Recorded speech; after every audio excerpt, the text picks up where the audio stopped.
Good evening, ladies and gentlemen, and welcome to the missing parts of Maria Gwozdek, I'm assuming is the name. Listen to this music. It's freaky, and I don't even know what this is.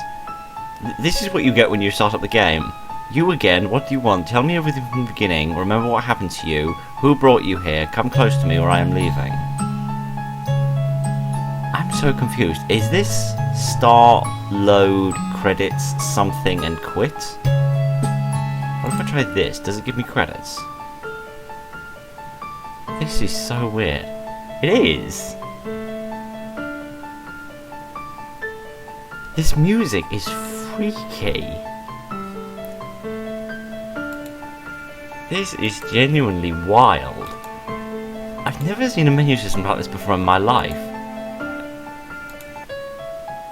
Okay, what's come closer to me? Oh, full screen. I've been faffing around with OBS trying to make it go full screen for hours. Never mind that. Come closer to me. Okay, let's try tell me everything from the beginning. Sometimes I wonder what my life would be like if I had never met him. Would I still be alive? Would it be a bad thing if I wouldn't? Oh yes, I forgot to say, this is a visual novel. How are you feeling? Okay, day before Valentine's Day. I am much better now, darling. Don't you worry, the nurse is really nice too. Will you come and visit me soon? I promise I will, as soon as I can. How is work? It's okay. It's kind of chaotic at the moment, but it's going well. I'm glad to hear that. It's medication time now, I have to go. I'll call you tomorrow. Goodbye. I was laid off 2 months ago, but I can't bring myself to tell my mother. I can't ask her for money as she barely is able to support herself, what with her illness, and I'm afraid the worry could make it worse. My landlord has told me to pack my stuff and move out by the end of the week, which means the day after tomorrow. I haven't been able to bring myself to start packing though. I've been to about a dozen job interviews since I got the sack. What if I get a call? I know it's foolish, but I keep hoping. I don't have anywhere to go either. I suppose I might be able to crash for a few nights at my elder sister's place in Columbus, but both her and her husband are just too successful to tolerate a miserable thing like me for long though. Then, can I go to my mother's place in Martinsburg? It's been vacant since she was hospitalized. The problem is, if I can't find a job in Charlestown, what are the chances of me finding one in Martinsburg? And what do I tell my mother? Why did it have to come to this? What am I supposed to do? Check the answering machine, go outside, or go to bed. Well, a responsible person who's looking for a job would check the answering machine. Hi Maria, did you get the call? I'm sorry we took Duck to see a movie.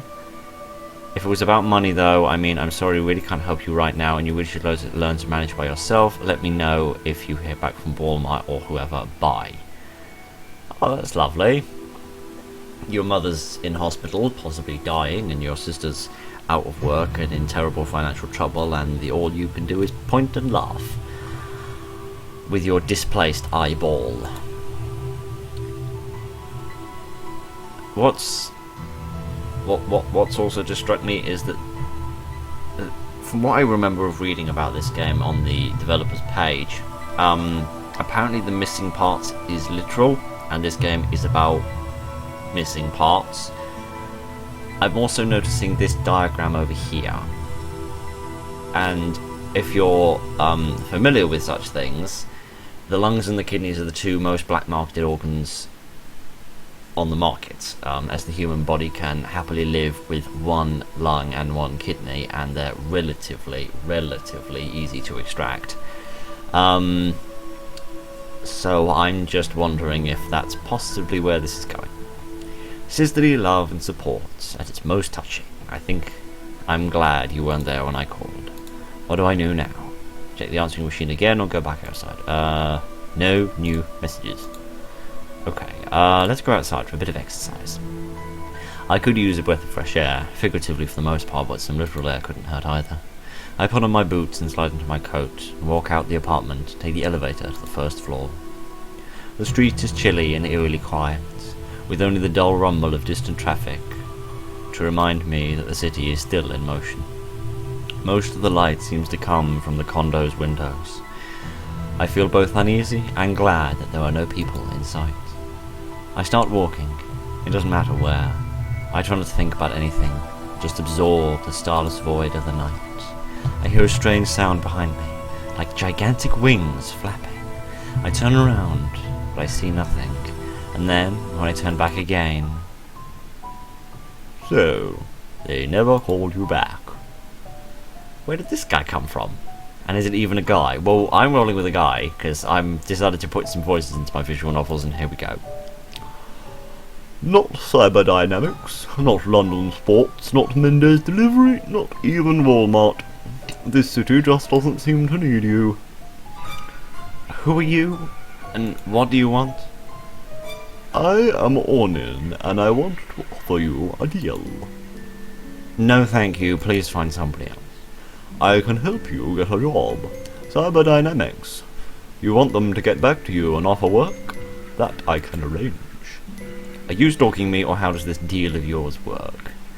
Well, under normal circumstances, if anybody, not just a woman down on her luck, was walking down the street, and a woman with a very nice haircut, I should emphasise, was walking down the street in the dead of night, and a strange man with strange glowy eyes and strange willowy hair walked up to her and offered her a job, I would be very suspicious, but I suppose we'll roll with this. Can I save? Yes, I can.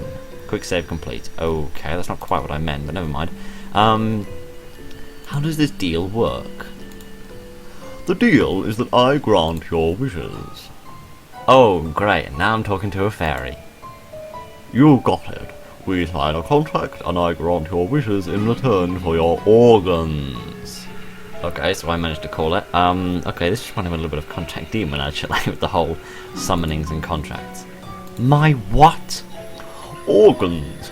Body parts. I give you that job at Cyberdynamics, and you give me an ear, or an eye. Get away from me, you sicko! I start running away. Is he chasing me? I daren't look back. Panting, I open the condo door and rush to the elevator. I press the elevator button repeatedly, glancing back to see if he has followed me. When the elevator finally arrives, I jump in and press 4. I dart across the hallway to my door. There is some kind of note slipped under it. I grab it, get inside the apartment, and lock the door behind me. I'm gasping. Should I call the police? Should I call Caroline? What exactly was that? I'm so confused. I notice the note I'm still holding in my trembling hands. Contract.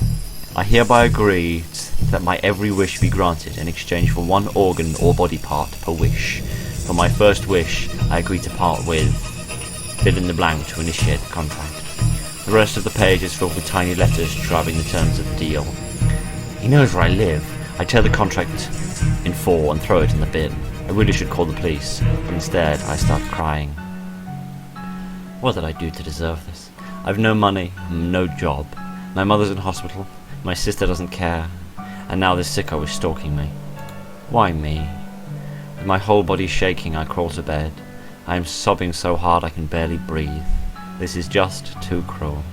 If he wants to cut my ear off, let him get in and do it himself. I don't care anymore. I put my head under the pillow and try to calm down, but the sobbing just won't go away. My throat is burning, my body is drained of all strength. I get off the bed and sit on the floor next to the bin. An organ for a wish? I fish the torn contract out and put the pieces together. I reach for the table and grab a pencil, and I write in, I agree to part with my ear or my eye. Oh, gosh. I mean, I would just like to emphasise, this fleshy bit doesn't do an awful lot. Like, I know there's all your hilarious sketch, oh, someone cuts their ear off and they come deaf in that ear. It doesn't actually work that way.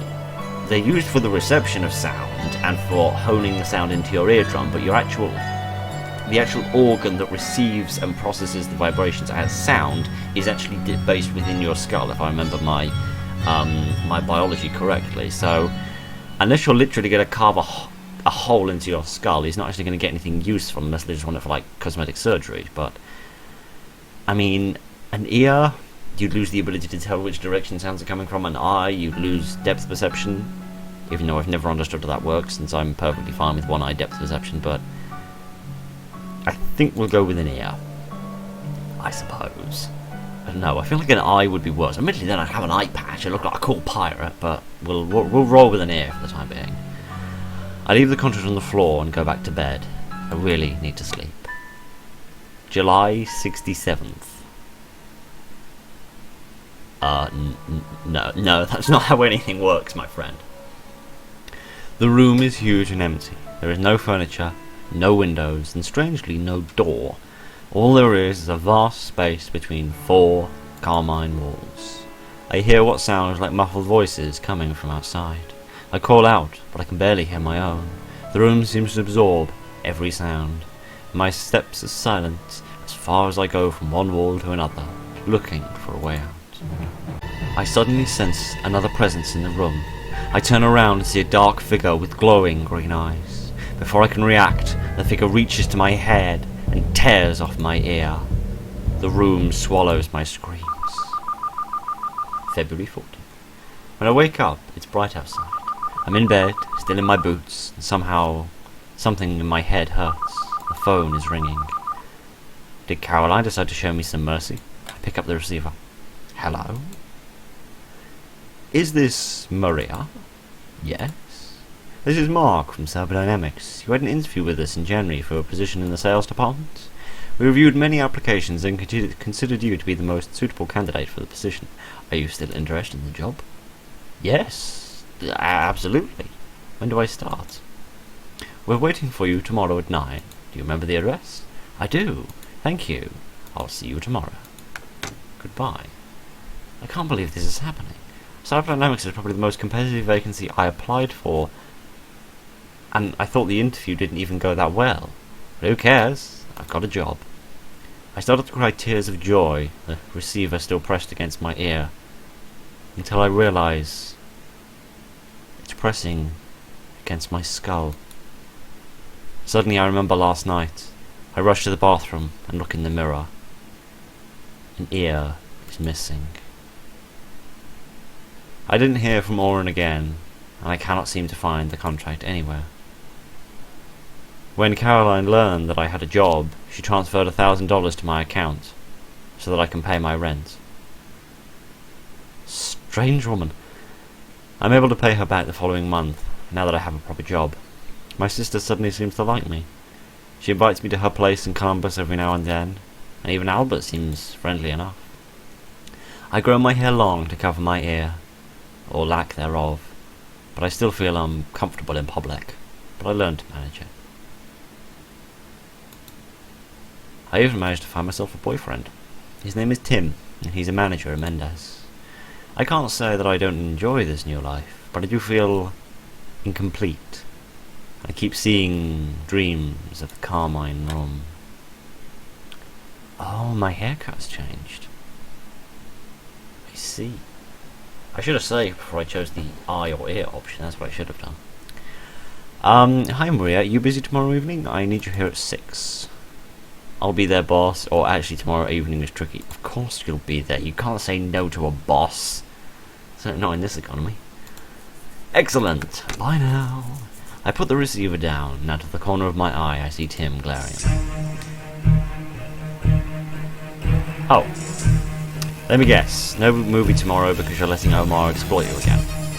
It's not like that. I just don't understand. Do you love work so much, or do you actually care about anything else? Or is it Omar? You'd rather spend time with him than me. This is ridiculous. You know what's ridiculous? The way he uses you. You let him call you up at 3 in the morning in order to deliver him to pizza and you'd crawl to him. What are you, some kind of dog? Why are you talking to me like this? Why do you hate me so much? Just because I only have one ear? Quit playing that card, you know, Maria, I'm sick of this. You don't know what you want in life, and I don't want to spend my life trying to fix it. I'm leaving. Well, I'll admit that was a lot less worse than I thought it was going to go. But never mind. Anybody who reacts like that is a lot of nasty things. I watched him dart out of the apartment. I'm angry and desperate and confused. I don't call him after either, trying to stop him or to say that he's left his umbrella behind. Keep it. As far as I'm concerned, if he behaves like that, he don't deserve his umbrella. And I'm a man who highly values an umbrella, so trust me when I say I know what I'm talking about. I go to the kitchen and pour myself a whiskey. You keep the whiskey in the kitchen? I don't. I keep it much closer to hand. This should stop the shaking. I need to do something. Watch TV or call Caroline.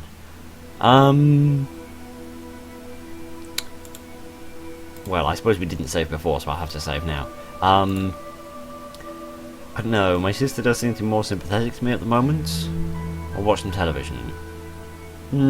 We can call later. I tried to watch an episode of Family Guy, excellent choice, to distract myself, but I just can't focus. I then switch on the news. It's the usual deal. War, terrorism, cataclysms, crisis. Yes, that's kind of the whole thing of the news. I've yet to find a news show that is just the happy news, like, oh, lots of kittens and puppies were born today and they're all very small and fluffy. Sadly, there's no Happy News channel. Not that I care too much. Neither does a music video by The Strokes have much to do with the soothing effect. I've got a clue who that is. It's not working. I turn the television off. I decide to take a walk to get my mind off what happens. It's sunny outside, but I take my umbrella just in case. In West Virginia, you never know when it will start raining. No, stop singing it. Stop singing it right now. Stop. Right, that's better. Goodness. I'm the only one on this channel who's allowed to burst out randomly in song. Not you. You stop it. As I walk out, that's probably the only musical reference I will ever make in my entire life on YouTube that anyone will ever get. As I walk out of my apartment and lock the door behind me, I hear a strange sound coming from the elevator, and I turn. Long time no see, Maria. I instantly know who it is. I thought you were a man. So did I, hence the voice. What are you doing here? To fulfill your wish. You already did, and I don't have any further wishes. You didn't read the terms of the deal, did you? It's a lifelong contract. Every time you make a wish, I will make it come true. But I didn't make any more wishes. Just a few minutes ago, didn't you say? I wish I could understand what it feels like. What? You can't possibly mean that... I will make your friend Timothy understand what missing a body part is like. And you will give me a body part for fulfilling your wish. Okay, if I say please don't do this to him, he's going to consider that another wish, so I'm just going to say no. Not only can I do this, it is my obligation under... This music is very loud. Under the terms of our contract. So which body part will you give me in return? An arm? A leg? None. I won't give you anything. Would you rather I decide? I could take your heart. I begin sobbing. Take my arm or take my leg. Kids young. I mean,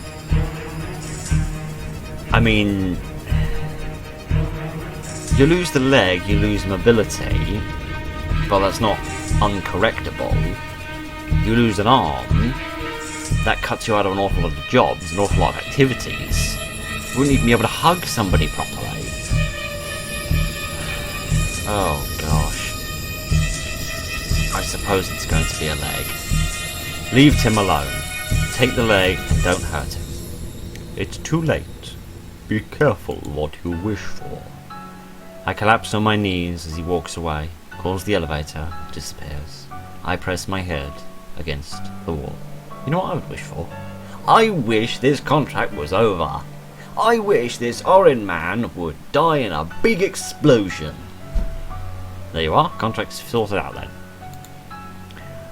I hear a door open behind me and see an old woman walks past me towards the elevator, staring at me as she does, but I don't care.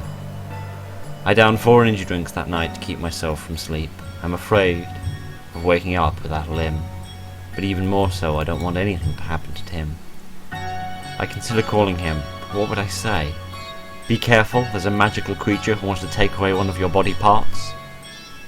And even if I do warn him, is that really going to be enough? By sunrise, I can't resist sleep anymore. I turn on my stereo and crank up the volume, but I still fall asleep in my chair just minutes later. I find myself once again in the Carmine room. It seems to have gotten bigger, but there is still no door to be found. I notice something on the opposite wall. A window? This could be my way out. I rush to the window. My steps are, as always, soundless. When I get closer, I realise it's only a painting. A group of children are playing on the seashore by a bright blue sky. Could there be something behind the painting? I carefully remove the frame from the wall and discover a big square hole it had concealed. Suddenly, a long black arm emerges from the hole. I scream and back away, but it is so long and too quick. It grabs at my leg and starts pulling, tearing it away. I feel the tendons snap and the muscles tear, and with a horrible sound, my mouth fills with blood. Is this why the walls are this colour? Just before I lose my senses, I notice a pair of devilish green eyes staring at me from the hole. The following day I wake up with a prosthetic where my leg used to be.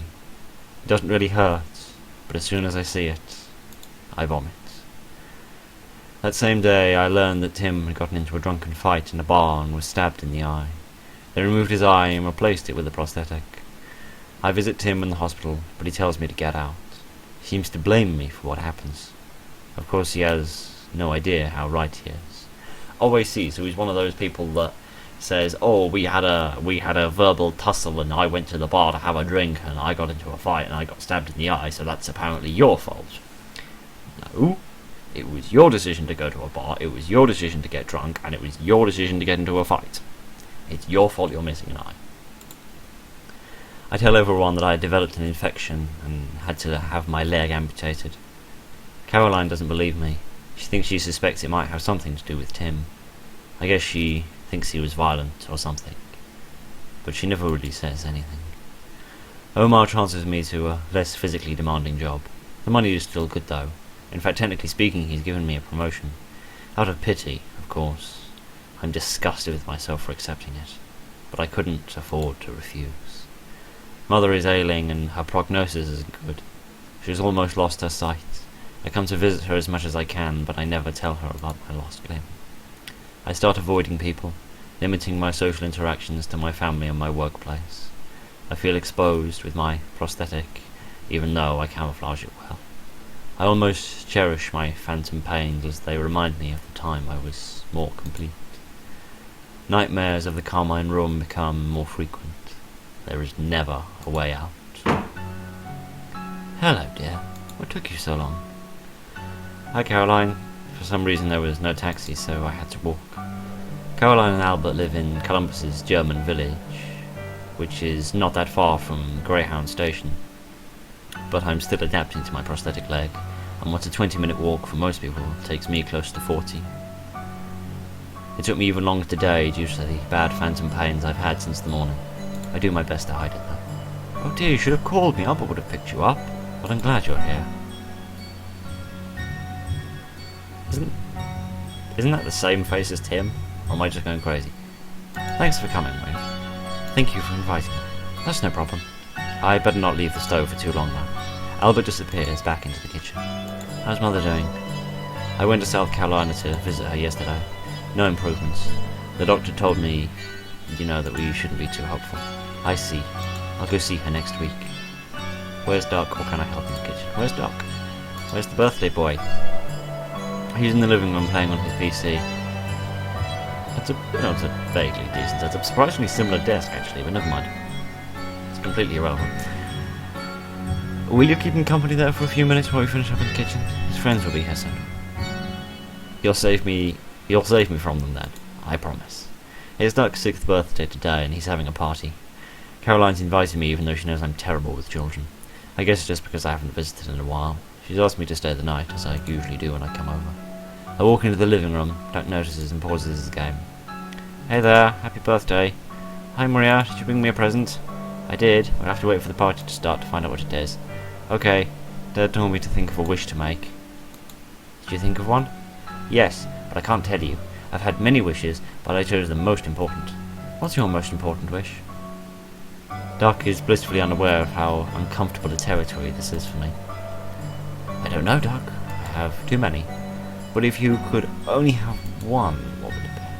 It's hard to say off the top of my head. I'd need to think about it.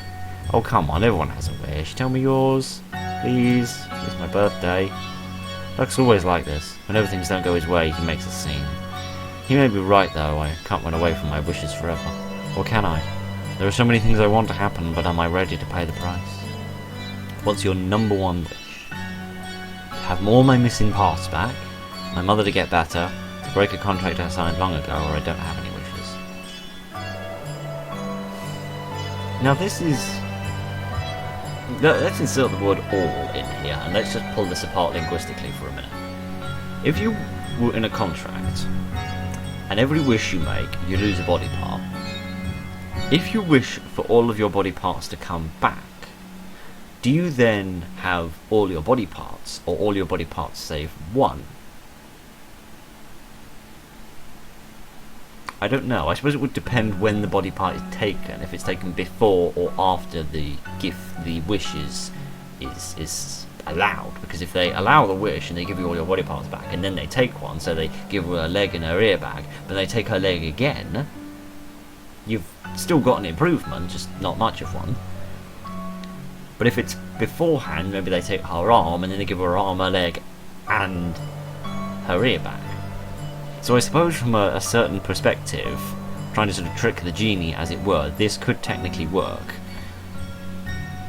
But would you be happy to lose a third body part simply to not lose any more? But I think for the sake of the story, we'll roll with the mother. For my mother to get better. I wish Grandma would get better too.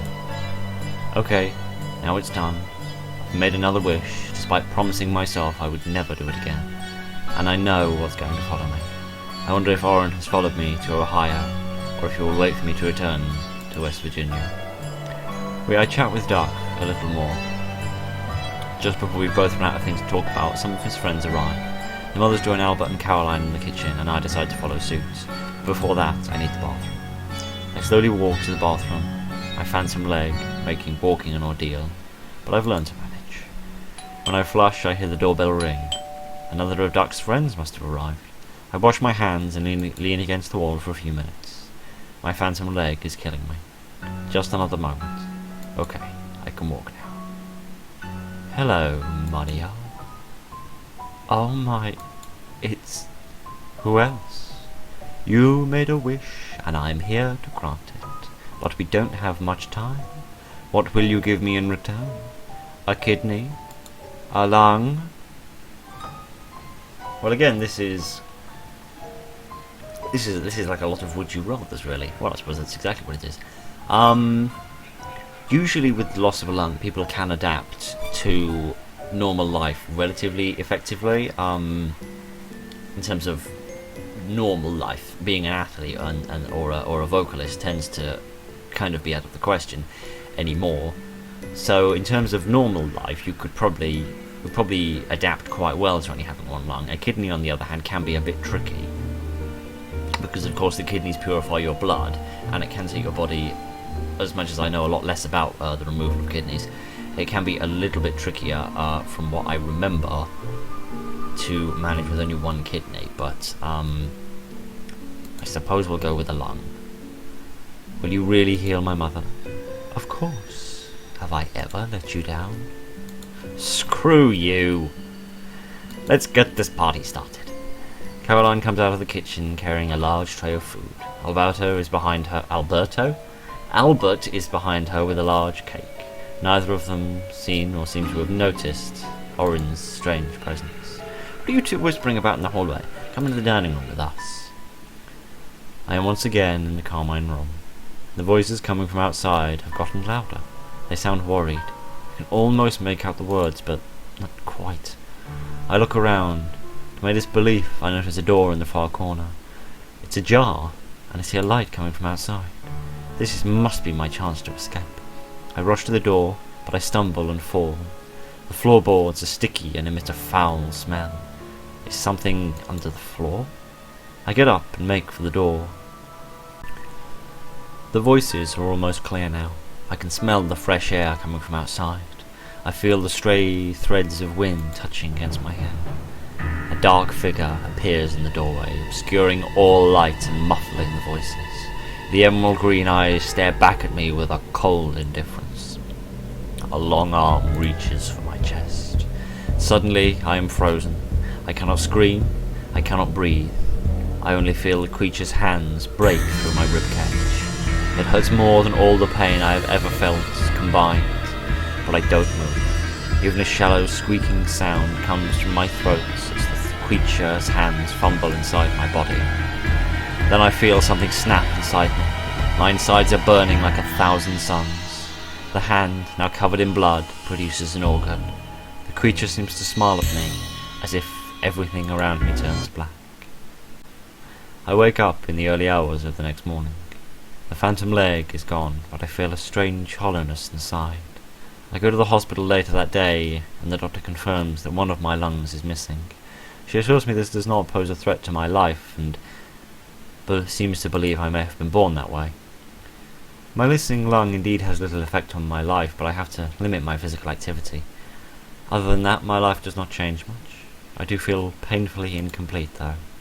My mother recovers and moves back to her home in Martinsburg. I come to visit every weekend and help her with chores. Caroline and I are not that close anymore. We talk on the phone every now and then, but I hardly visit her in Columbus. I immerse myself in my work at cyberdynamics, and my efforts are rewarded with another promotion. I find myself in charge of the sales division. I don't particularly enjoy having to be around so many people, but I do try my best, and Omar seems to appreciate my efforts. I start going out with Mark, the HR guy. He doesn't seem to mind my disability. On our second date, I learn that he himself has a prosthetic leg. Dreams of the Carmine Room yet continue, but I almost learn to accept them. Even when I am dreaming, I know there is no way out of the room. I decide not to make another wish ever again, and this time I better not give in. Missing parts of Maria.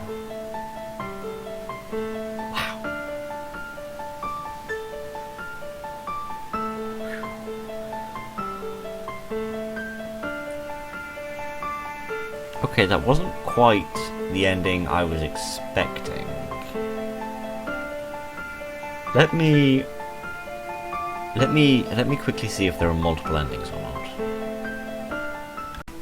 Okay, so the developer's page doesn't say if there are multiple endings, but I am curious to see how certain things differ. So let's call her this time. I still find it hard to believe, but Caroline and I have gotten much closer over the last few months. Maybe it's because I am finally a mature human being with a proper job. Okay, so this is September. What stage was this? I can't even remember. Maybe it's because I'm finally a mature human being with a proper job. Maybe it's because I lost an heir, or perhaps our mother is seriously ill. Most likely it's all of these things put together. When I need someone to talk to, I call my sister. Oh yeah, this is just after Tim has wandered out the door. Maria, what's happened? Are you crying? Just a little. Tim and I had a fight. Again? I'm getting sick of this guy. We've been together for what, 2 months? Almost 4. We've been together 4 months and he already treats you that badly? You need to dump him. I think he's just dumped me. How did it happen? He said some really mean things and I asked him if he was treating me like this because of my ear, and he got even madder and left.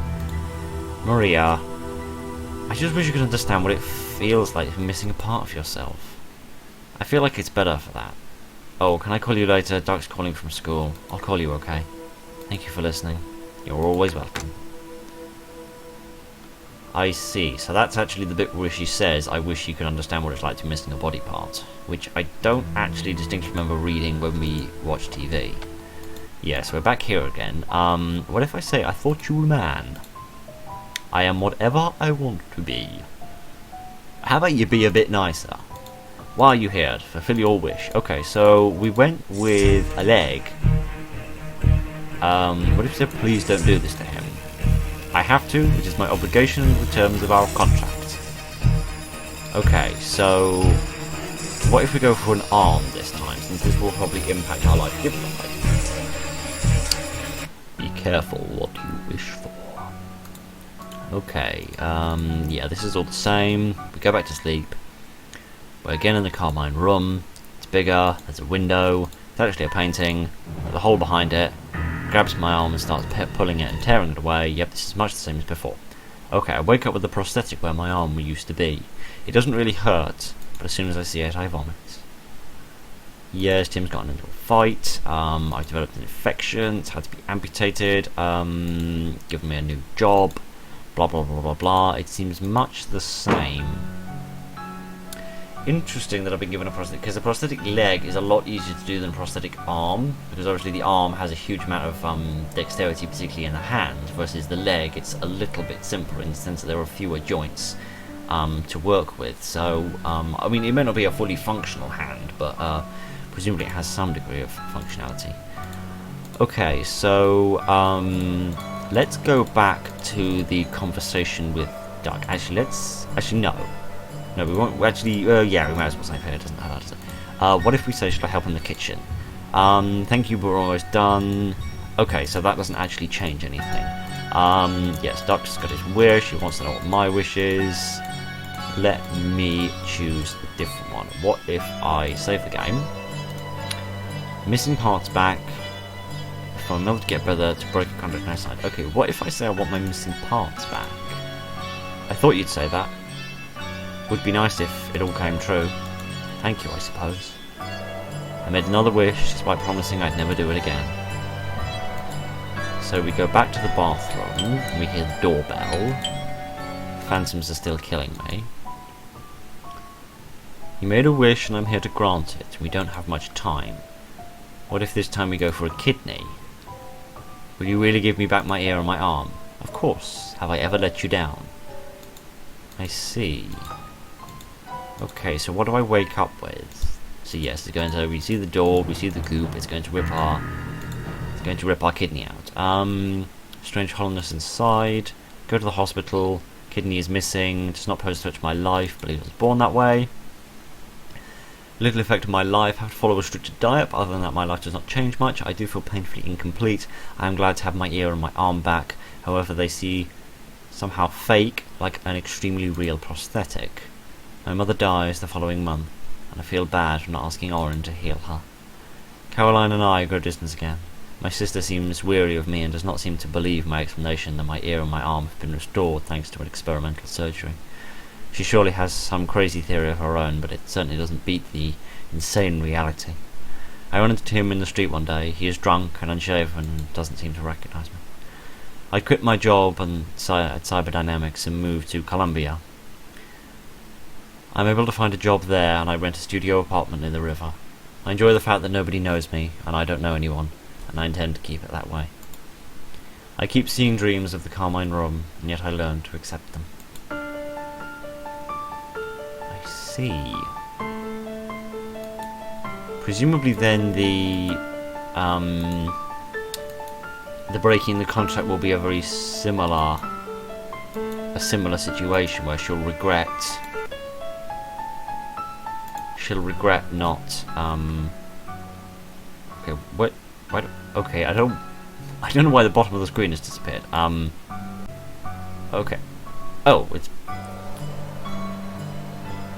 okay, what if we say that I want to break a contract I signed a long time ago?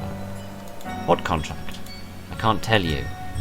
I'll tell you later, okay, but it's kind of complicated legal stuff. Will he follow me back to Virginia? We chat a little more. His friends arrive. I go to the bathroom. Using the bathroom has become a challenge with this arm, but I've learned to manage. I hear the doorbell ring. Another of his friends must have arrived. The phantom arm is killing me. Just another moment. Okay, I'll walk out of the bathroom. Hello, Maria. Who else would it be? So you want out of the contract, Yes. Well, I'm sure you didn't read the terms, but there is actually an option to cancel. What do I have to do?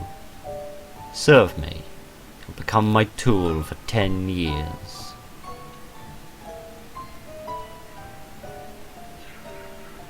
Ah. I think I've realised what's going on. Do you remember the second time he came?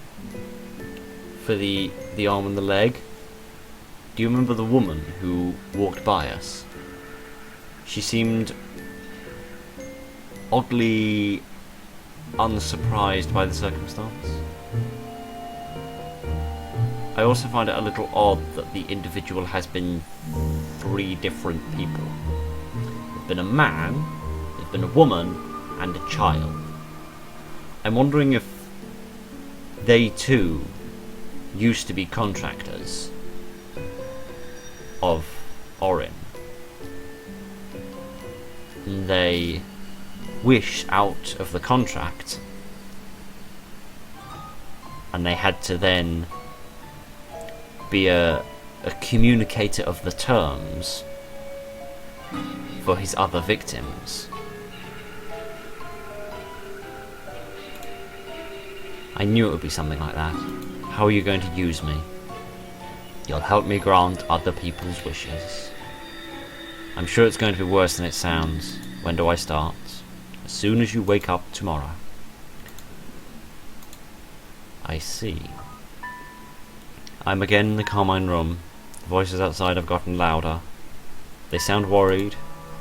Look around, yes, blah blah blah blah. What are you taking this time? I almost can't remember. You didn't ask what organ you were going to take. I run outside and find myself in a sunny garden. There were dozens of people there, speaking in a language I do not understand. They do not seem to notice my presence. I walk past them, absorbing the sun, letting the wind caress my hair. I smell the ocean breeze in the distance, and I know that's where I'm headed. At the gates of the garden, a dark figure with emerald eyes is waiting for me, and is grinning. Orin makes me his tool, as he promised, having me run errands for him. I hardly ever see him, though. Every day I find an envelope with an assignment, and a few $10 or $20 bills slipped under my door. Most of the assignments are connected to other people's wishes. I have to quit my job at Cyberdynamics, much to Omar's surprise and Caroline's disappointments. My mother dies the following month, and I feel bad for not asking Orin to heal her. Caroline and I almost stopped talking now that nothing seems to connect us. Orin's assignments range from simple to terrible. Sometimes it's just talking to an old loner. Sometimes it's delivering a fix to a junkie in withdrawal. Once I had to call a girl whose boyfriend had cheated on her and pretend to be the girl he slept with, explain how I got him drunk and seduced him despite his protesting. One day Orin's me to go to Tim's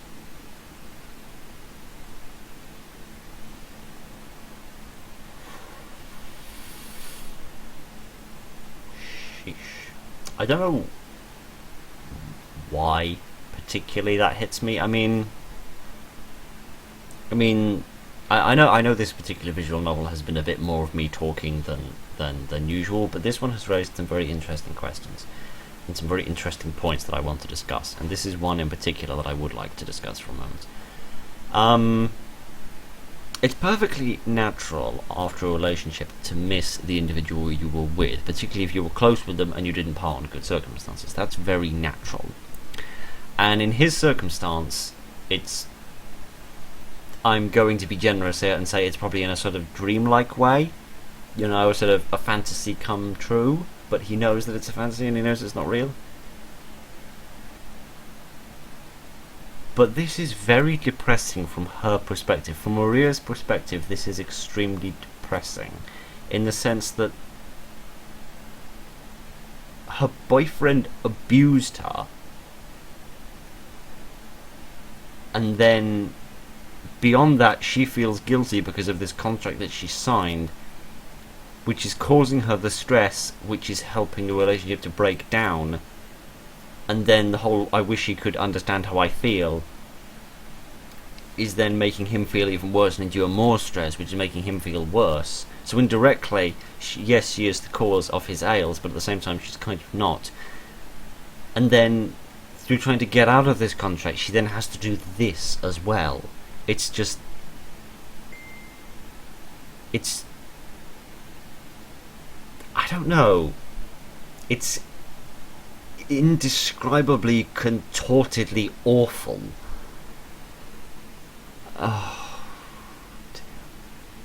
Oh, and now I've just read the two sentences that come after, and it's somehow managed to get even worse. Oh dear. Of course, I can't wait to be free again, but it's a long way to go. For now, I'm glad that I can have a wish without being afraid of it. I am so relieved the nightmares of trying to escape the Carmine room are gone.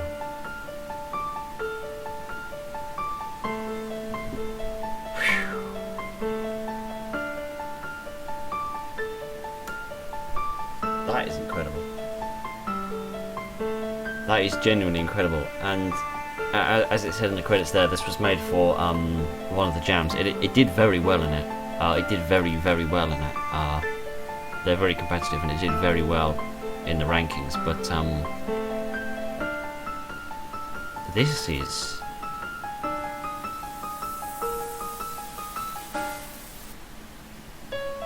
Was that music there before? Also, just a quick side note. I would have thought that at some point my character on the left, my character over here, her eyes would have changed from red to green at some point. I thought that would have been like a scary, you know, sort of dramatic reveal that would have happened, but sadly that didn't happen. At least I didn't notice it happening. But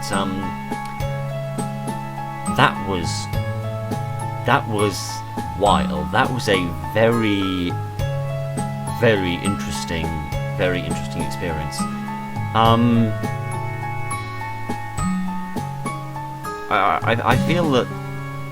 I feel that my complete befuddlement as to what under the sun is going on exactly is quite possibly enough to sum up my feelings as to this game. It's fantastic. At first, as is so often the case, when I just seen one ending, I thought it was a tiny bit underwhelming. But having explored it a little bit more and seen a tiny bit more, actually, hang on a minute, we haven't actually seen all the endings. Let me. What if I say I don't have any wishes? Everyone has a wish, well not me, you're a liar, that's not very nice, and it's not nice to lie. Doug turns away from me and pointedly returns to his PC.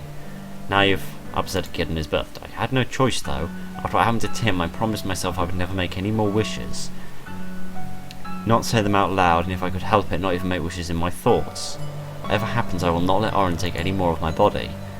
I don't know what Owen uses them for, but I'll have to find another supply. I'm sure he has plenty, and I will live my life as best I can with what is left of me. Soon Doug's friends arrive, their mothers join in the kitchen. I try to ignore Doug's bitter glances.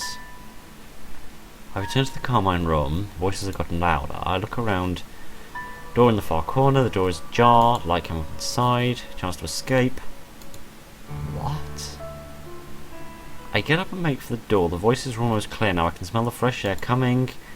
I run outside and find myself in a sunny garden. But the people start turning to face me. Their faces are blank. There is nothing but eyes, and I sense a menace in their stares. The people surround me. I consider retreating into the Carmine room, but it is too late. A few of them have already blocked my path. The silent circle around me gets tighter and tighter. I want to say something, but the words are stuck in my throat. Whatever will they do to me? Out of the corner of my eye, I notice a dark figure with emerald eyes watching from the distance. After the funeral, Caroline gives me a hug, which I don't remember her doing since we were teenagers. We grow even closer, discovering a sisterly bond we never shared before. I come to Columbus every other week. Duck doesn't like me. Caroline doesn't seem to notice. I immerse myself in my work. I get a generous bonus, though not another promotion. Next March, I learn that Tim died of a renal failure.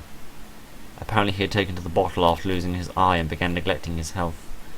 The autopsy showed that he had only one kidney.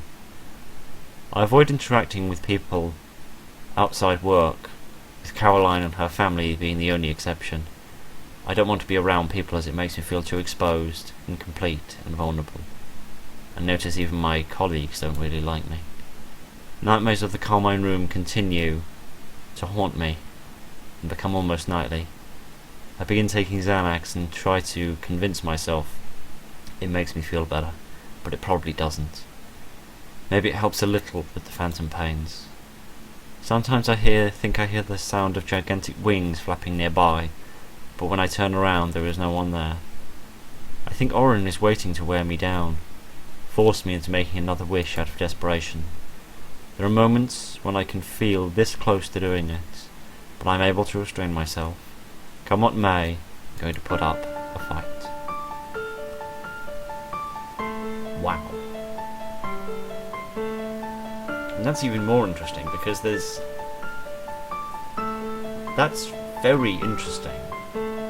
Because obviously Orin responds to you making wishes or wishing out of the contract in a specific way, but he's clearly highly angered by somebody with the willpower to resist the urge to ever make a wish again. Which is fascinating, and the way that he was trying to make her life worse and worse so that she would wish for something to be better is really interesting. And it also implies that he took advantage of the other people in her life, like Tim, partly with the missing kidney that they said, as he attempted to take one of Maria's kidneys at one point, and what we saw of the contract that Maria was having to fulfill at the end of the previous ending would imply that he's taking advantage of other people he could find through his current contractors. It's kind of scary in itself, thinking that not only are you missing body parts for the sake of your wishes, you're also possibly drawing others into his purview so that they're drawn closer and he can hurt them as well. Which is absolutely shocking. This has been fantastic. And it's really interesting to me because before I started doing YouTube, I'd never even heard of a visual novel. I only got into them because I started doing The Babysitter. I mean, this isn't really relevant to the game, so if you're here just for the game, then feel free to go away. But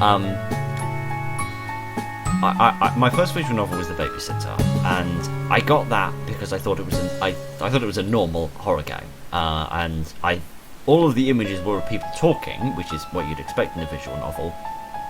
But I just thought it was bits of dialogue. I didn't actually realise that's what it was, because I had no idea what a visual novel was. I'd never seen anyone play one before. I'd never seen anybody. I'd never played one. I'd never even heard of them before. They were completely foreign to me. But they're not new. I mean, this game itself originally came out in 2016, so they've certainly been going a while, and they're not the most original idea in the history of the universe, even though they're done fantastically well most of the time. But I am really having my eyes opened by this genre of games because they're so versatile.